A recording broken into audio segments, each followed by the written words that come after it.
India కూటమికి నాయకత్వం వహించే విషయంలో బెంగాల్ సీఎం మమతా బెనర్జీకి సపోర్ట్ ఇస్తున్నట్లు ఆర్జేడీ నేత లాలూ ప్రసాద్ యాదవ్ తెలిపారు. ఇండియా కూటమిని నడిపించే బాధ్యత ఆమెకు అప్పగించాలని కూటమి నేతలకు సూచించారు.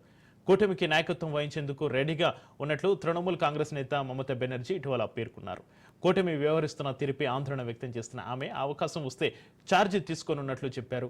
ఈ నేపథ్యంలో కాంగ్రెస్ అభ్యంతరాలను పట్టించుకోవాల్సిన అవసరం లేదని, ఇండియా కూటమిని లీడ్ చేసేందుకు మమతకు అనుమతి ఇవ్వాలని లాలూ ప్రసాద్ తెలిపారు.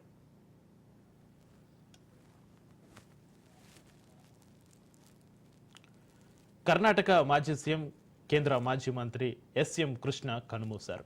కొన్ని రోజులుగా అనారోగ్యంతో బాధపడుతున్న ఆయన తెల్లవారుజామున బెంగళూరులోని తన నివాసంలో తుది శ్వాస విడిచారు.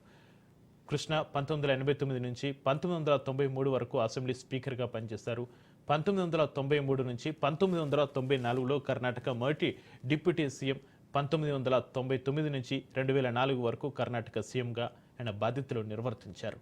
అనంతరం 2004 నుంచి 2008 వరకు మహారాష్ట్ర గవర్నర్గా, 2009 నుంచి 2012 వరకు విదేశాంగ మంత్రిగా పనిచేశారు. సుదీర్ఘ కాలంలో ఎస్ఎం కృష్ణ కాంగ్రెస్ పార్టీలో పనిచేశారు. తన రాజకీయ జీవితం అంతా కాంగ్రెస్లో బలమైన నాయకుడిగా కొనసాగిన ఎస్ఎం కృష్ణ తన రాజకీయ జీవితం ముగిశాక జనవరి 29, 2017న కాంగ్రెస్కు రాజీనామా చేశారు.